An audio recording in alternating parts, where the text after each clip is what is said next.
All right, well, welcome. Welcome to How to Raise a Happy Teen.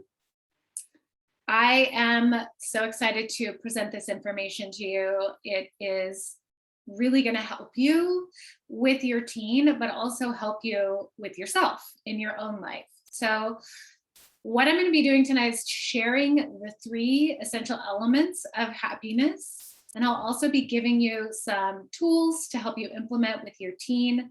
So if you're a parent of a teen, you're in the right place. My name is Jennifer Della Quadri. I am a certified life coach. I work with teens and I also work with parents. Basically, what I do is I help them find fulfillment and happiness in life. And we do this by removing obstacles that may be in the way. And some of the most common obstacles that come up with my clients are poor self-esteem, bad habits, stress, body image issues, negative influences, all of those things that are getting in the way from or keeping my clients from feeling as happy as they can in their life. So, as a coach, I combine my expertise as not only the training as a coach, but I'm also a mom. I have 2 teen girls myself, ages 14 and 16. I'm also a certified yoga instructor, and I was a classroom teacher for 14 years. So I really combine all of the modalities of my education along with my personal experience to help my clients get into a place where they feel happier in their lives. So as the mom of 2 teen girls myself, I know how challenging it can be to have a teenager in the house. It can be fun, but it can also be challenging. So that's why I put this together, because what I've heard from all of the parents of the clients I work with is that the thing they want most for their teen is for them to be happy. And that is what got my interest in this flowing. And I thought, this is really what parents want to know, is how to help their teen be happy. So I use the method and all of this information with my clients, but also with my own personal children, my own teenage daughters. And so I have seen firsthand the impact that it can have. So, like I said before, you're not going to get this information anywhere else, because it's all based on my experience in hundreds of conversations that I've had with teens, along with my personal experience in my life, but with my 2 teen girls and even their friends. So I'll be giving you actionable steps that you can take. So it's not just theory, it's also going to be steps that you can help your teen take now to start finding more happiness in their life.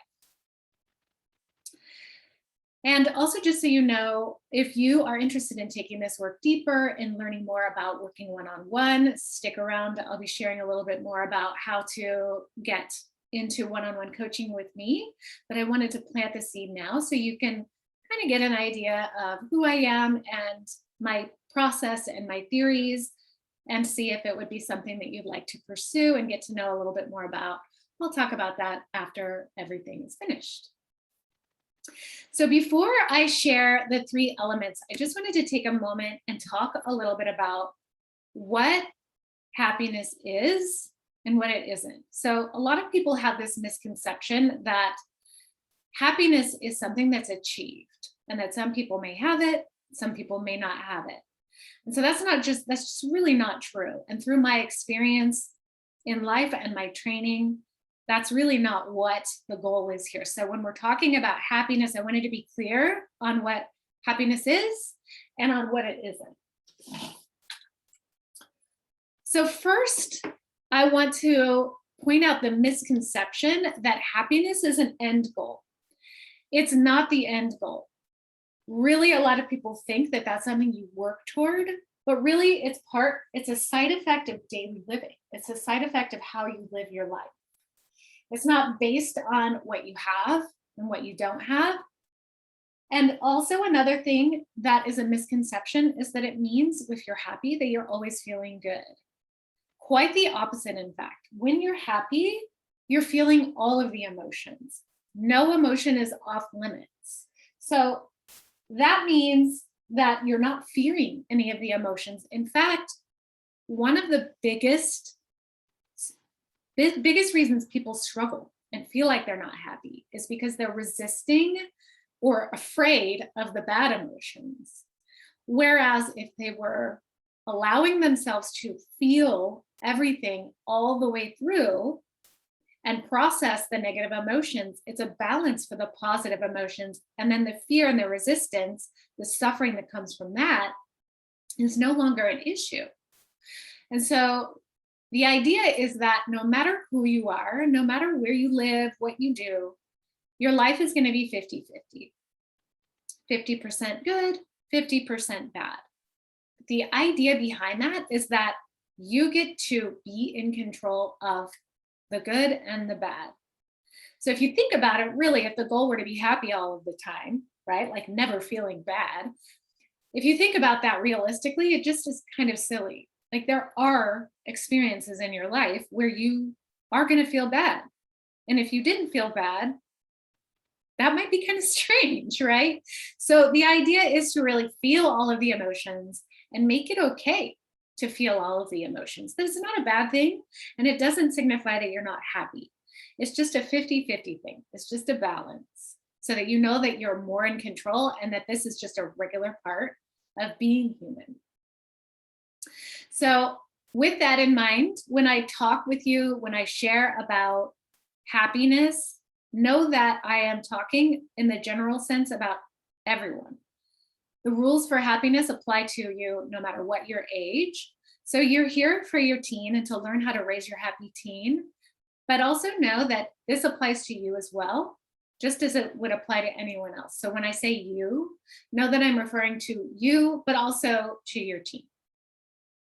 So let me go ahead and start with the first element.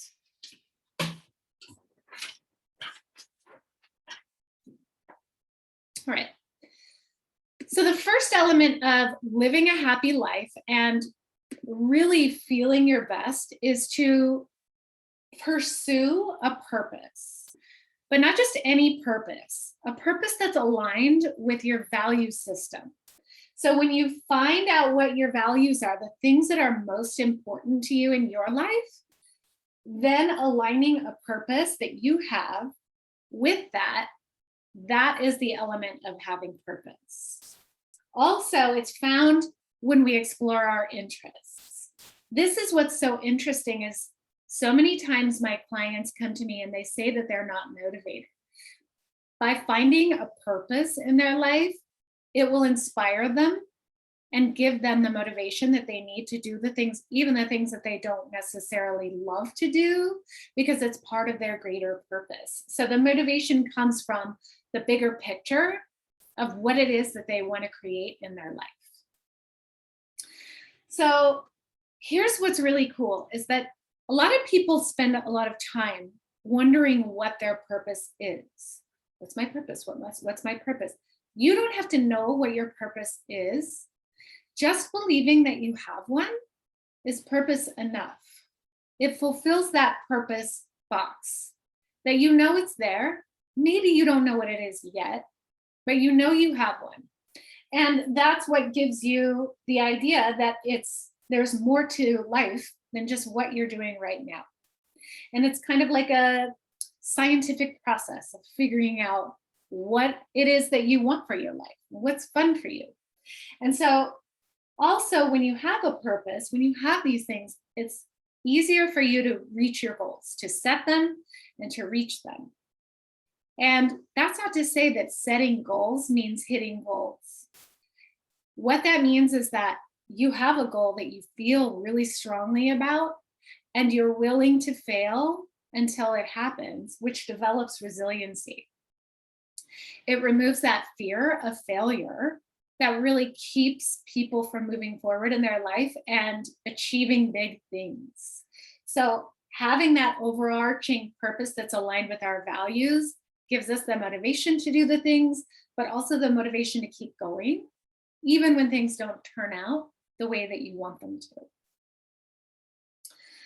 And then it's really all about the bigger picture in your life. So it makes it less about you and more about the impact that you want to make as a person. So So much of our suffering can happen when our focus is internal. What's wrong with me? What is this person doing that's impacting me? Whereas when you have a purpose, it makes it all external, so much more external while it's internal. So it gives a bigger picture. It's an overarching, what impact am I making, which is also where inspiration comes from.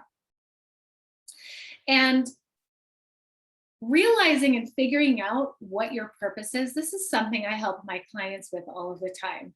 And what I always do is encourage them to pursue their interests, really get to know what it is that lights them up inside, and pursue their passions.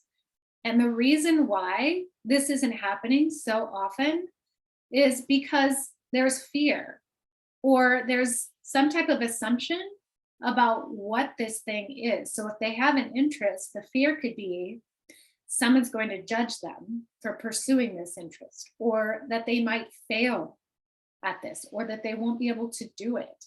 All of those fears.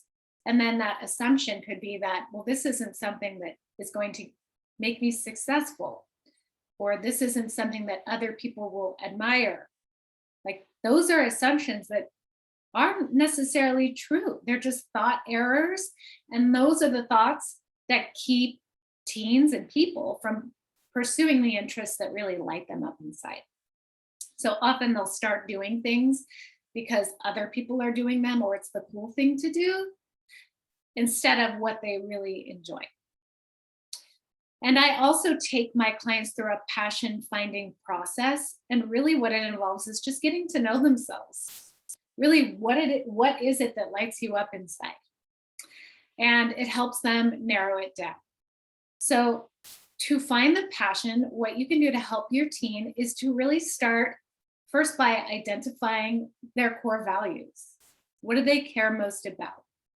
And then begin exploring their interests by trying new things, learning new things, getting out of their comfort zone, which is something I'll talk about a little bit later in one of the other elements, because that is one of the biggest things that's keeping teens from doing what they want to do and pursuing their passions, is just their thoughts about it and what they can and what they can't do. All right, so that is the first one. The second one, the second essential element, or actually, let me take it back to this. I wanted to get a little bit deeper into how to find your purpose. Really, the first step is to identify the core values, your core values. These questions here can really light a fire under someone. What excites, angers, or inspires you.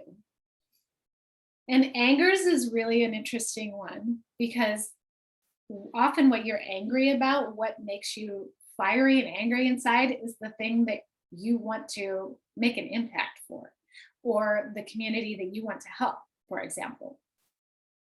So figuring that out, what are you passionate about? And then trying new things, meeting new people, learning new things, and evaluate. So for example, you want to try something, you do it, and you're like, well, that wasn't really something that I enjoyed. Now you know. Or trying it, I did like it. It's just evaluate and constantly know that there's not going to be one point where you're like, oh my gosh, all the lights are shining on me. This is 100% it. You might have that feeling, but it's not going to necessarily always feel that way. So always evaluate. All right, number 2. The second element is having connection. So connection with 3 specific things: with yourself, with others, and with the world. So when it comes to connecting with yourself, the better connected you are with yourself, the better you're able to understand your emotions, your needs, and you'll be able to sort through and remove those cluttering thoughts and those outside influences that come from just being around other people, being on social media, all of those things. It really helps you bring it back to yourself and get grounded. So some ways to spend alone time: meditating, journaling, reflecting, something where you're not being influenced by other people. It's looking inward. Also, being connected to others. That can be friends, family, or acquaintances. So people from all walks of life. This gives a greater focus or a greater picture of our world, right? And that's the third one, is being connected to the world. But the more you understand and get yourself around different people, the better you're able to understand yourself, but also the people that you do want to be around. So something that I like to refer to when I'm speaking with my clients is that you have circles of influence. You have your core circle, which is the people you're closest with, likely friends and family. Then you have an outer circle, which is just acquaintances. And then the biggest circle is everyone in the world, strangers and everything like that.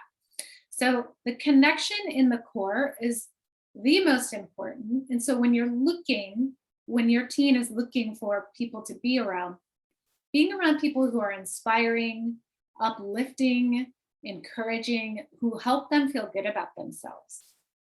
And I know that you can't always have control over who your teen becomes friends with, but you can have control over the family unit and how the family interacts. So being that person, or having family members who inspire and encourage your teen, can take the place of friends who maybe don't. So that's part of it. And then also, you are who you surround yourself with. One thing that I like to think about is you're the average of the 5 people you spend the most time with. So I always encourage my clients to look around. Who are you with? What do they do? What do they want for their life? How do they treat other people? And know that you're right in the middle of all of that. The people that you look up to and the people that all the people are influencing you. So just paying attention to who you surround yourself with. Also, others can mean online friends as well. A person who's a friend online is 100% still a friend and can still be part of an inner circle. Even if they're not in person, it can still be as much of a connection. And also, if your teen struggles with social anxiety or feels like they're awkward, it can be a good way for them to build up their confidence and their ability to communicate with other people without that fear of being in person. Obviously, the fear of being in person isn't something that you would want to hold your teen back, but once they get through that, if they can break that down, of course, being in person is great too. But it basically expands, it broadens your whole influential circle, being able to connect with people online. And also finding people who share your unique interests. Okay. And then also connecting with the world. So the larger picture of everything. And that can be done by trying new things, getting out and visiting new places, spending time in nature. It really helps, again, take the focus off of themselves and more onto what's going on around them. Okay.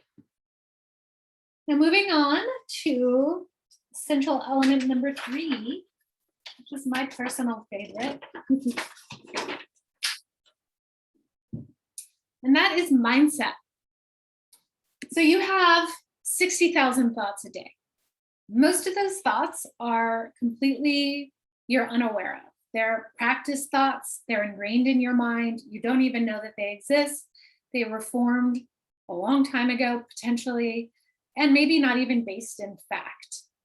They're the thoughts that dictate what you do every day, how you feel. It's the thoughts that impact everything. So what I have here is what's called the model. It's a coaching tool.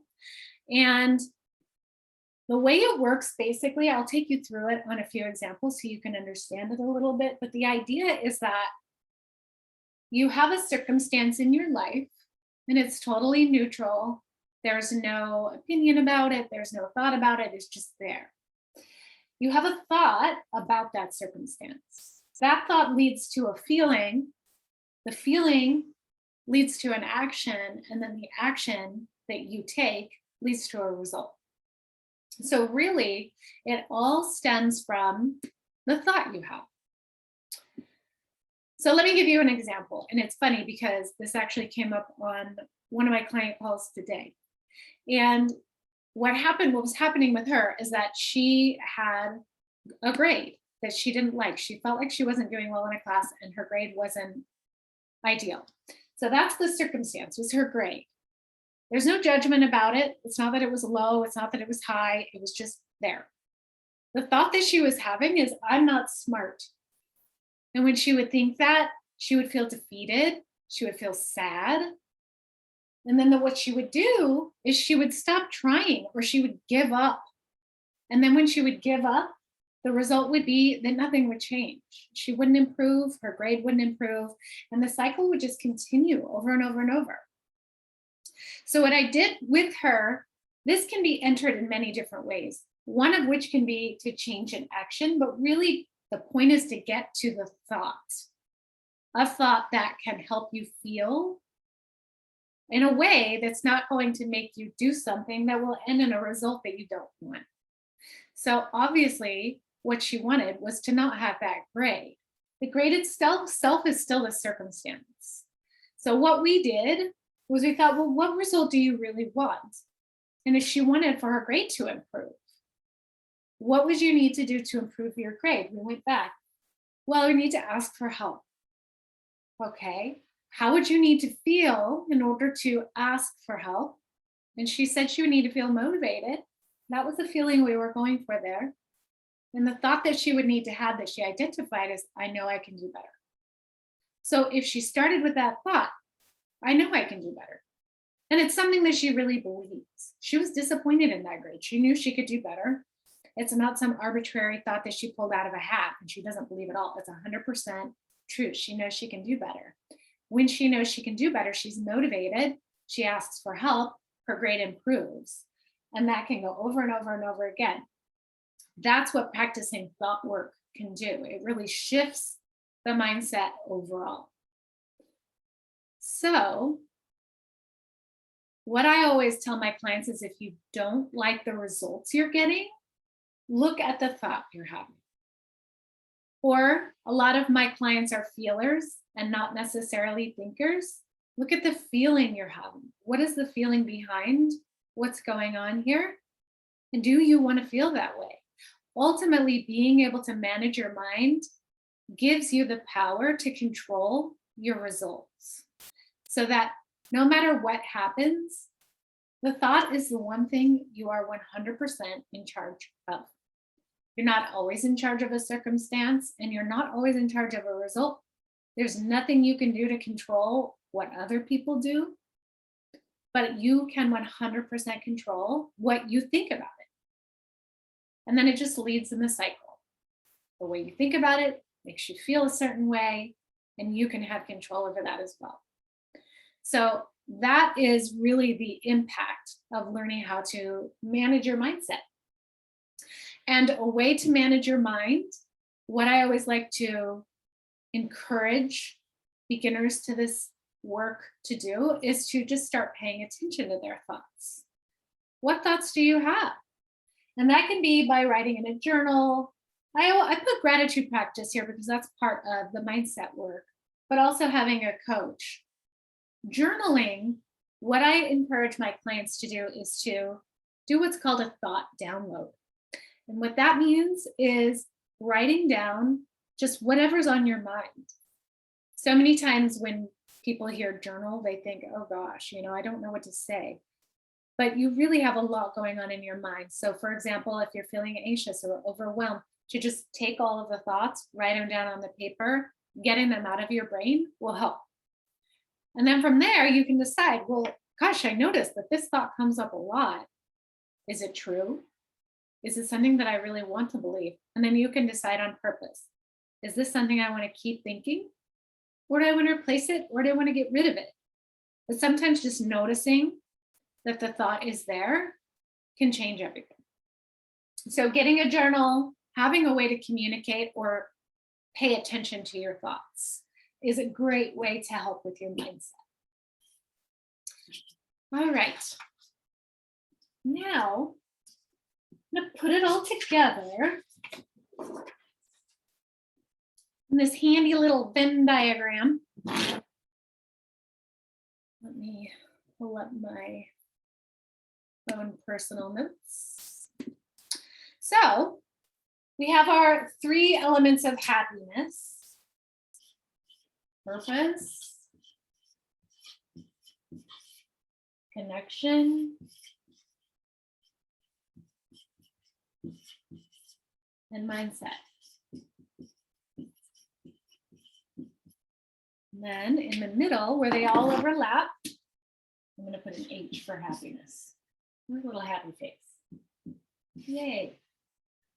If you have all 3 and they overlap, that's what leads to the happiness. Now, it's possible to have 2 or 1, and that doesn't mean that you're not going to feel happiness. It just means that, let me share with you here, like if you have purpose, you know your purpose, and your mindset's all figured out and you're working on that, you may lack resilience, meaning you may not be able to keep going. Oh, sorry, not resilience, I'm backwards here. Lack accountability. When you don't have connection, there may not be accountability there for you. When you have purpose and mindset, okay, when you have purpose and connection, that's where you may lack resilience, because you have your purpose, you're connecting with other people, but your thoughts may be getting in the way of you following through. And if you have mindset and you have connection, you may not lack direction if you don't have purpose. So again, having 1 or 2 is okay. It's not like you're not going to be happy at all. It's just to have all 3, that provides the whole sense of fulfillment that really leads to the happiness, gives the motivation, and really gives you a chance to have success and achievement in your life. And that's where the fulfillment comes from. So I want you to really think about the impact that happiness would have on a person's life. Finding a way to feel happy, feel in charge of your emotions, and really know that you're in the driver's seat of your life. Imagine the impact that has on a person's life. So learning this now as a teenager and the ripple effect that it would have. If your teen were to feel happy, feel more content and in control of their circumstances and their thoughts and their feelings, it ripples out to their friends, their family, their acquaintances. And if you think down the line, the impact of finding happiness now, the impact it would have on their confidence, even just a year down the road, and their self-esteem, taking risks, trying new things. All of that stems from how they feel about themselves and their lives. So when it comes to encouraging your teen to try new things, because that's really part of figuring out who you are, if there's trepidation, if there's social anxiety, it all stems from this mindset component, the thoughts that they're having that are holding them back. And when they're able to notice it and feel like they actually have control over it, that's when things are really going to start to shift. So even having that change now, imagine like years down the road, how it would impact future relationships, their career, what they decide to do in their life, really feeling empowered to do the things that they want to do without the fear of judgment, because they know that it's their purpose. So being on this training is like setting the foundation for you to guide your team, and you can present it to them. Know that their ability to implement it does depend on consistency and also accountability. So that may be something that they are pretty good at. I know some teens are really resilient and self aware, and they can do that. But for some teens, it may be better to have an accountability or support partner like a coach. And if that's your teen, I want you to consider the impact of being able to have a coach help your teen with all of these areas now so they can find happiness in their life. So I wanted to share a few examples of clients that I've worked with and how this work has impacted them. So my client Emma, she was struggling with motivation and she was feeling like she was procrastinating and putting things off. And so what we did together is we worked on the purpose component. And we aligned it with her core values. And really, one of her values was to really help other people. She wanted to either become a nurse or work with children with special needs. And then from that, it gave her the bigger picture of, okay, that's what my purpose is. That's going to help me stay motivated. And she was able to maintain a 4.5 GPA and stay on top of her grades, even when she was feeling unmotivated, because she had that bigger picture in mind. My client, Nicole, she was struggling with social anxiety, and she really wanted to go to this summer program that was out of the community. She'd be staying overnight, and she was really nervous about it and hesitant because she didn't know anyone else who was going. And so what I worked on with her, with the thoughts that were making her feel anxious around other people, identifying them, shifting them, and then testing things out. She was not only able to go, but when she went, we emailed when she got back. And what she said was that she said, I'm totally capable of making friends pretty easily. I would definitely go back. And I now have more confidence than I ever have. That was really fantastic. And last one I want to share, my client Sarah, she was having panic attacks. Going out in public with her parents, she would really get anxious and it was keeping her from really enjoying her life. She left in-person school and started an online school because she was so debilitated by these panic attacks. And so when we started working together, she was feeling really depressed, really isolated because she wasn't having this connection component in her life. And so what we did is we got to the core value again of her wanting to help other people. She has a passion for being an ally for the LGBTQIA community. And that lit a fire in her and sparked her motivation to finish school. And the last time we talked, which was last week, she said that she's looking into going into in-person school again. And she also has plans to hang out with some friends outside of the home. So just looking at the big picture and thinking about the mindset part of it shifted everything for her. So I know that some of you have already worked with me or have thought about working with me, and this is already underway. But if not, you may have questions about coaching and what it involves and if it would be helpful for your specific teen's needs. And if that's the case, I invite you to schedule a call with me. We'll get on the call and just decide if it's a good fit for what your teen needs support with. And you can schedule a call by contacting me on email, Jennifer@visitdq.com, which is VISITDQ, D as in dog, Q as in Quincy.com. I'm also on Instagram, Jennifer.delaquadri. So just reach out and we'll schedule a call. It'll be super simple and we'll just chat about it. So that is the overall presentation. I really thank you for coming tonight. I'm going to stick around for question answering, but I'll stop the recording before I do.